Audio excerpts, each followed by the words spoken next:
So when people tell me stuff like that, I don't say anything. I'm like, listen, I'm not talking about you. So that I think is a natural thing. People just feel comfortable. My job, I have to earn someone's trust in 30 seconds, or they're not going to give me the photo that I want to get.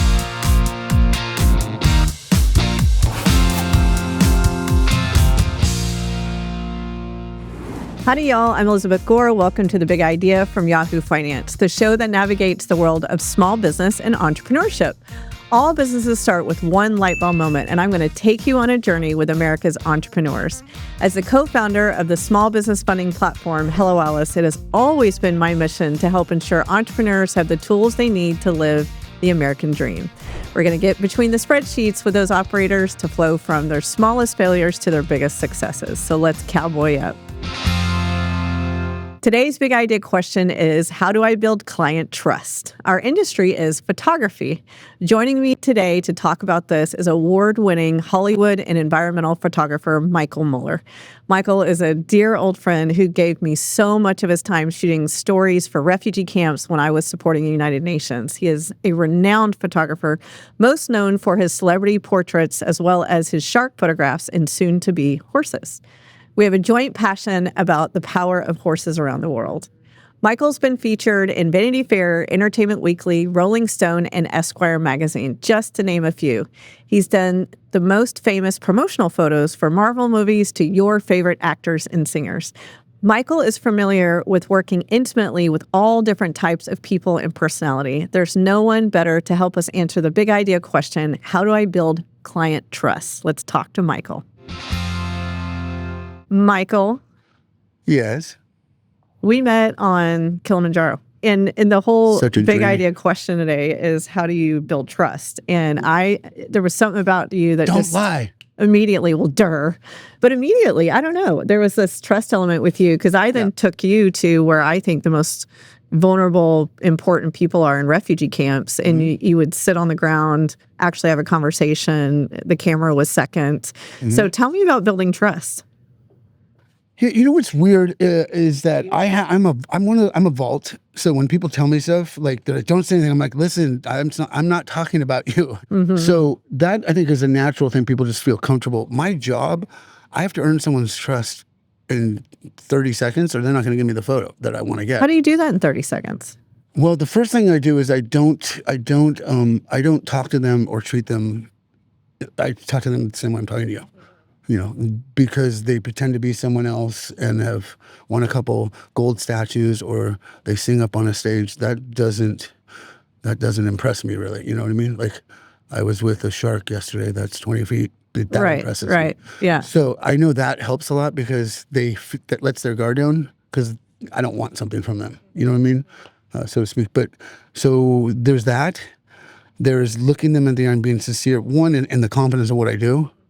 And I usually give them out. So I'll be like, hey, let me light your arm on fire. If you don't like it, you don't have to use it. You can I'll delete them right in front of you.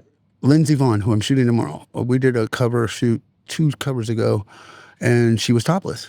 And she called me that night, and she said, oh my God, Michael, I totally didn't think about it. All these young girls that are fans, I cannot put those images up. Now, I have the right to do whatever I want with those images. Right. And I'm like, Lindsey, no one will ever see those images, and no one has.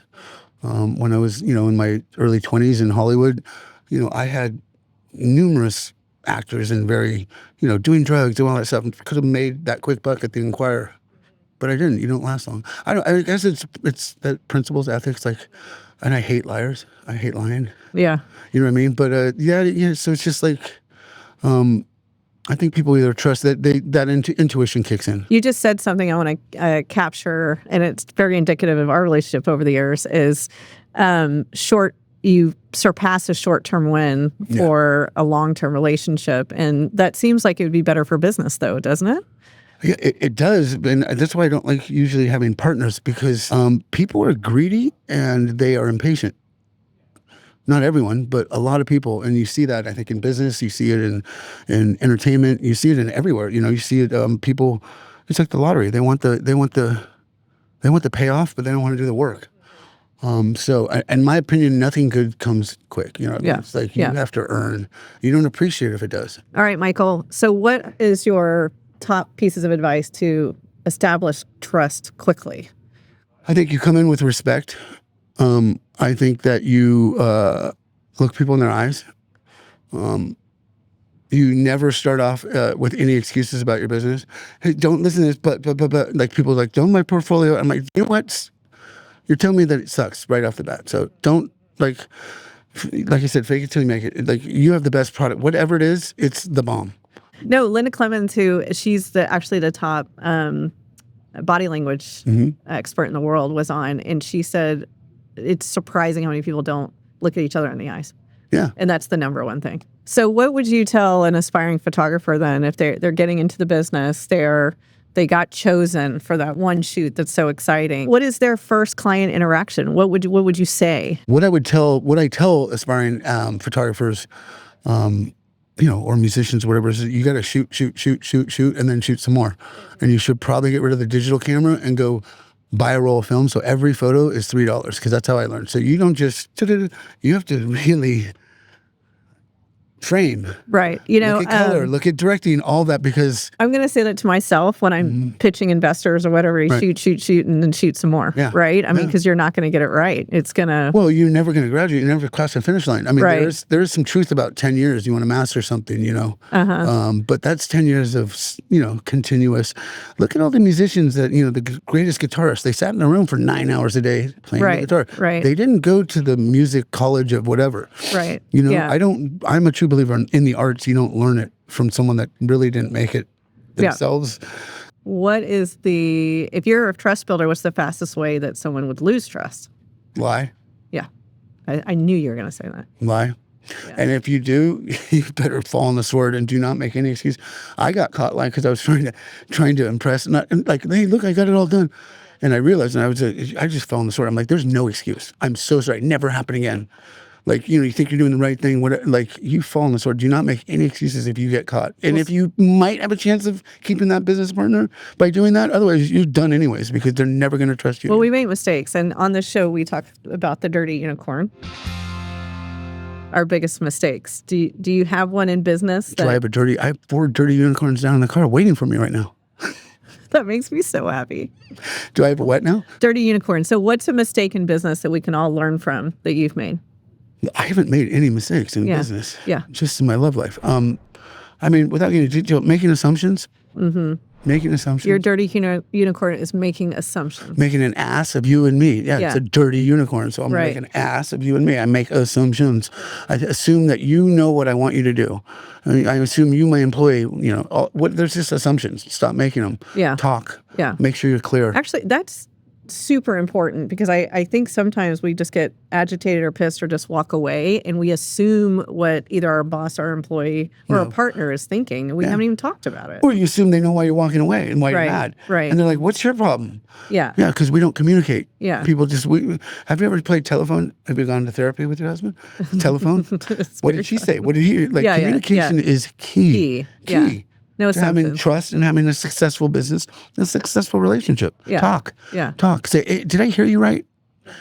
Did you just, did you hear me right? I need you to do this. Like, it's a killer. Yeah. Yeah. And it plants those seeds of resentment. I mean, it's a virus. It's a virus. Assumptions. So stop making them. When I really started understanding your craft, because I wasn't educated enough to understand film and movies, is really jumping into your shark world. So the oceans are obviously a huge passion you and I share. Mm-hmm. And for those who are listening, I mean, I think there is not anyone who has done more for bringing back our populations, our shark populations, helping us understand those creatures. But now all I can think about is the trust you had to have to do those first dives, to take your daughters down on those dives. I mean, it's like a reverse trust. The trust I had in Mornay Hardenberg, who taught me, there isn't like go to school to learn how to swim out of the cage with great white sharks. There's maybe a dozen of us on the planet that do this. I mean, you don't. I mean, I've taken big time shark people out, and they're back at the cage in 30 seconds. They're like, you know what? There's a whole other right. You can't make a mistake. You can't have a moment of what you die. Like, that's it. You make a mistake, you die. I'm also, I think, outside the box. So you want to talk business, and I was like, I want to shoot sharks the way I shoot Iron Man with strobe lights. And I looked online, and there's little lights that you put on there, and then big movie lights, and that's it. Neither of which will work. Like, okay, I'm gonna have to invent a light.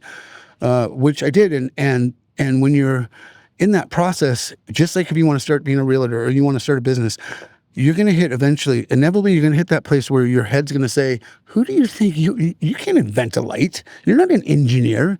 You didn't go to MIT. Okay. And that's the difference. That's where the rubber meets the road. Right. That's the difference between successful people and people that talk about, well, I wanted to invent a light. Wouldn't it have been cool? Because you have to walk through that fear. You have to know, like, fake it till you make it. I'm going to keep walking steps. And if it's meant to be, and it might take 2 weeks, it might take 2 months, it might take 2 years, it might take 2 decades, but I'm going to do it. Yeah. But now I have those lights, and I have 4 patents on them, and I'm the only one in the world that's able to do the strobe lights, you know? What did you take from the ocean back to California in terms of shooting and how you're reacting and with another species? When I first did the sharks, because I was scared of sharks, right? That first shark came up out of the dark and swam by me. We locked eyes, and my life changed. Yeah. And I didn't know. I went down, so I went there, and then I was shooting IWC watches, is the first green watch here. They brought the president over to my house, and I was telling him about the sharks, and he gave me the Aqua Timer campaign on the spot, and all was in place. Looked at him, because I'm this Hollywood photographer. I'm telling about the lights that I don't have yet. Yeah. And 9 months later, I went to the Galapagos. And I went really naive, and I didn't know we were killing 100 million sharks over here. I didn't know that half the Great Barrier Reef was gone. I went up to the roof of that boat that night, and I said, I don't think my daughters are going to see this stuff in 10 years. And I'm going to do everything I can to help sharks. I'm going to pick sharks. That's what I'm going to focus on. I could see the sharks coming out of the light, because I just got the lights the day before the trip. And I'm like, I'm going to shoot great whites coming out of the light. I'm going to do a book of potassium. It's going to come in a cage, and, you know, all this stuff. And that's sort of what I took from the ocean is that, and that led me on a 12-year quest. I mean, that book came out 12 years later, and that went on to, which I'm just finishing up right now, because I grew up in Saudi Arabia, and I've always wanted to go back to visit. And I was in Italy. Mark Getty Images owner, they ended up really on table with the head of the CNN Art Institute. And I was telling her about the sharks, telling her about growing up in Saudi Arabia, and she's like, the royal family flies me there every month to shoot or to teach their kids art. You know what you should do? You should shoot their horses. And it was like the sky is part in the light. I'm like, oh my God. We collect Picassos and Basquiats, and they collect falcons and horses. Right. I'm like, somehow, some way, I'm going to meet the cut to, here I am 10 years later. Yeah, 10 years. It's the long game. It's patient capital. I'll tell you, but my But you know why? Because you build trust with these folks. You build trust, and you shoot stuff, because I looked at all the books out there, and I'm like, it's like Kelly, like all the photographers go to one place and they shoot those horses, and they put a book out. It's like after 4 pages, you're like, okay, I've seen these horses now. Michael? What? Hold that thought. We'll be right back on The Big Idea.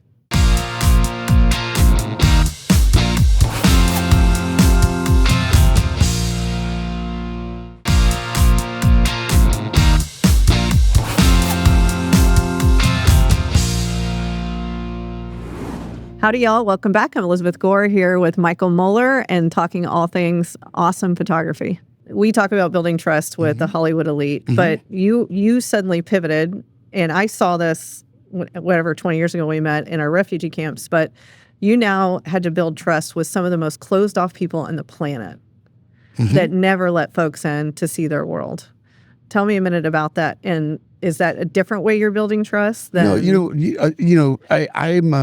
was meeting with Hermes about this project, and the head guy said to me, he goes, you know what? You go from outlaw bikers to billionaires and you go through all those worlds, and there's very few, like, navigate it. You can navigate it, and I do. And that's trust with all those different types of people.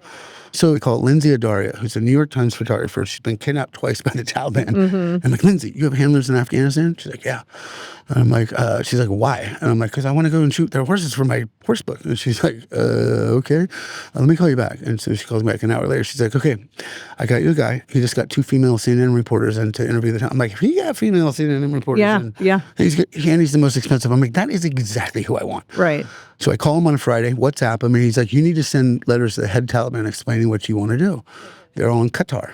Okay. If you get permission, he said this like 6 times. If you get permission, 10 weeks. So I write a letter, half in Arabic. So, God be with you. I want to show the human side, because all we see is terrorism over here. I grew up in the Middle East, blah, blah, blah. 5 pictures, letter from Tashin, send it off Friday. Sunday, 48 hours later, he calls me, and he's like, can you be in Kabul on Thursday? And I'm like, no, what do you mean? No. You said 8 to 10 weeks, man. And then I went down to consulate. You have to earn trust with all these different levels, Sure, yeah, right? yeah, Consulate, yeah. they had 5 trips. Yeah. Because they didn't know who I was. They were like, we know you're, but we can't get what. If I had brought my shark book down, I'm like, I'm doing this with horses. Oh, make our country look great, Tell right? the story. But wait. So you walk out, and is this same experience of building trust? When I see the Taliban? Yeah. So that was a thing. We left the town because I went up to the mountains. It was all snowy, and we go up the mountain range, which is soft snow, soft dirt with snow. In 45 minutes, there could be no cell service. We're like, where are these guys? They come charging up, and the first thing they say, I didn't tell State Department. I told no one from our government that I was going there. It was in the middle of COVID. Yeah. And the first thing they say is, he needs to be quick because we heard the plane. And I'm like, he's repeating. I'm like, what do you mean the plane? Like the drone. I'm like, yeah, but it's cloud, like right here. I'm like, it's cloudy. He goes, they can see everything. Wow. And so I had them charge at me. And the first thing I did was lay in the snow. Here's how I earned my trust. Right. I laid in the dirt. They charged at me, not like they do here, where it would give me space. And they charged at me like 1.5 feet from my head with charging horses. And then they asked me to ride if I wanted to ride with them. Other than that, there's no photos. There's no one's ever photographed these people. The head dude with the piercing black eyes says to me, so he said, you want to ride? So I went riding with him. He says, when you come back next time, you stay with me and my family as my guests in our home. And just letting me ride their horses was an honor. It's such an honor. I think you know what? They see that I have no fear. They see that I look at them like, you know what I mean? Like I look at them like I'm looking at you. Respect. You know, if you have respect, that goes a long way. It does. That's a currency all of itself. I mean, go to prisons. That's their currency there, respect. And it goes straight with business. Michael, how do you're a serial entrepreneur. You have so many projects going. How do you choose the next one? Is it your head or your heart? I'm just really curious because you have so much opportunity around you and so much creativity, and you're one person. You know what? It's not my head because I'm not that smart. And what it is I meditate and I go up like the clouds there. And I look into the future and I see what's coming or whatever, and I come back down and I walk towards those things. And I have a really good relationship with whatever it is that's running this universe. And when I get humble enough and I seek that quiet inner voice, that's when I get the ideas.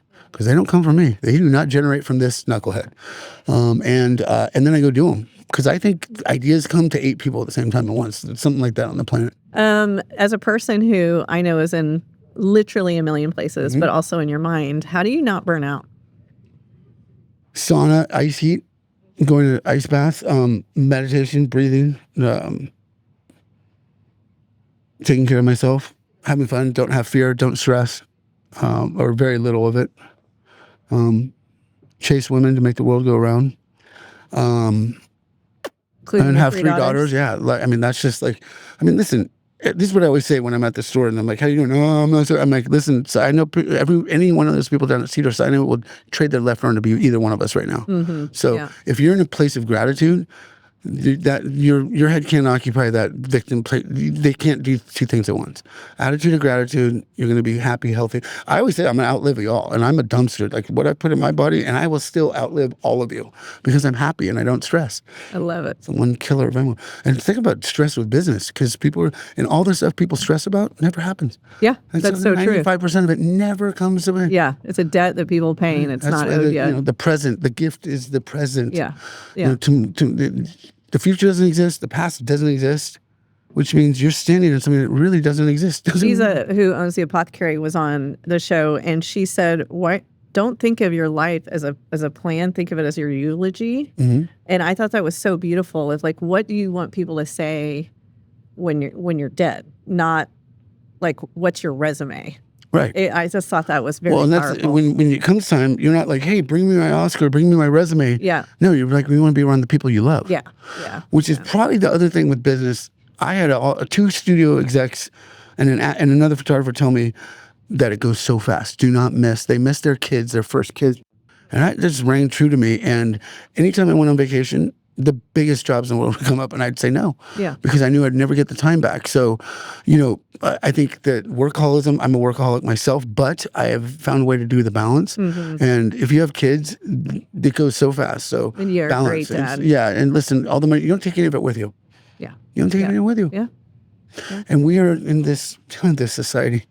If you got a roof over your head and food in your belly, like, come on, you're golden. We're golden. Yeah. So, Michael, small business owner, they need to build trust with their clients, what is your top 3? The first thing that came to my mind is go to your partner, go to whoever you're in business and say, is there something I can do for you to help make this relationship, to help make this partnership better, stronger? And whatever they say, you do it. You say yes. So putting yourself, being giving or getting out of self and doing something for the other person with no expectation, not for money, just like, how can I make this relationship better? I don't know about 2 other things. Don't have any dirty unicorns. Something else to do, build trust, is don't gossip. I mean, or don't talk about your partnerships. Like, let your actions, let the business talk for yourself, because it is such a small world. And when you go and talk, usually it's going to find its way. The truth always comes out. Always. So it's going to find its way back, and it's going to be all twisted up when they find it. And it's just not worth it. So shut up when you're about to say something. That's why we have 2 ears and 1 mouth. Right. Listen more. Listen. And look people in the eyes and listen. So that's the other thing. If you listen, you're going to earn their trust because you're hearing them. So most likely they're going to trust you because you heard what they asked you to do or whatever, and you actually acted on it. I can tell you for myself, there's a lot of times I'll start doing stuff before the person's even, or I assume I know what they're going to say, right? And it pisses me off when people assume they know what I'm going to say. I'm like, you know what? Why am I even telling you? You know it all. There you go. Go ahead and do it. I'm walking away. Yeah. So I like it. Yeah, communication. Okay. Do you have a favorite? I've never asked you this. Do you have a favorite photo that you've taken? Yeah, right now I have a horse photo that's the closest to a painting I've ever come. Really? I love you, Michael. Huh? Thank you for coming on. I love you too. You're my sweetie. Thank you. At the end of each episode, I like to give a shout out to a small business who is doing amazing work. Today, I'd like to give a shout out to one of Michael's favorites, Day Trip. Owned by Sean Biega, Day Trip is a drink brand that makes prebiotic sodas, CBD seltzers, and yerba mate teas. Thank you to Michael for coming on the show, and thank all of you for joining us. We hope you've learned a lot. This has been The Big Idea from Yahoo Finance. Please make sure to scan the QR code below to follow Yahoo Finance podcast, or check us out at The Big Idea wherever you get your podcasts. You can also come say howdy to me at any of my social channels at Elizabeth Gore USA. I'm Elizabeth Gore, and as my grandmother always used to say, hold your head up high and give them hell. See you next time.